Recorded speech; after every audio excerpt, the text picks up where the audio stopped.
Takže čau, vítajte na mojom kanáli Loxby Miri. Takže toto je špeciál za 107 zhliadnutí, 4 odoberatelia a 9 lajkov. A tento špeciál je moja starostlivosť o vlasy. Tak, ako prvé používam takúto starostlivosť o vlasy. Je to vlastne takto jablkový šampón na vlasy a krásne voní. Značka je Sien a je úplne krásny.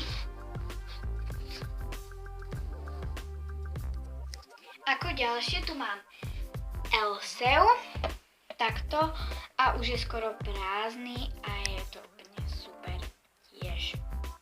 Ďalšie k tomu patrí tento rozčesávač od Elseu, je to taký krásny krém, by som povedala, a úplne pekný, taký zlatúčký.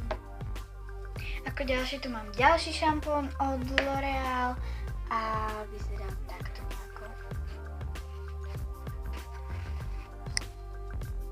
Ako ďalšie tu je takýto rozčesávač proste neviem, ako sa to číta, ale je trošku masný, ale dobrý, krásne vonia a je super tiež. Ako ďalšie tu mám tieto dva šampóny od Garnier, vlastne to obidva sú rozčesávače a krásne voňajú. Potom tu mám rozčesávač na vlasy od Elseu a krásne voní, doporučujem, je vynikajúci. A je to sprej. Ako ďalšie tu mám šampón od Pantene. Ach, je kráva, čo je to Pantene. Ja som sa pomýlila. Takže Pantene. No.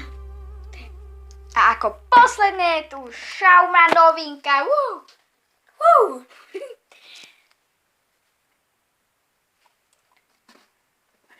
Povedzte nám niečo o ňom. Je vynikajúci. Je krásne voňa. Môžete si čuchnúť. Od Schwarzkopf. A ešte nevypínajte toto video, lebo ešte vás čakajú nepodarené zábery. Preboha, no daj to tam, však ukladaj to normálne preboha živého, však. Ako prvé tu máme Kien. Čo je to Kien? Ja nechcem nadávať, ale čo je to Kien? To sa povie Kien. A tomuto Elseu patrí aj tento rozčesávač. Bože, zasa. No, konečne. Jak sa to trase? Ty čo čumíš? A ďalej tu máme tento Garnier. Bože, ja som zabudla tento, ja som akože nejaký Planten. Čo je to Planten? To musíme vystrihnúť. Tak, a určite dajte like a odber a niečo do komentov napíšte a vidíme sa na budúce. Čauky mňauky.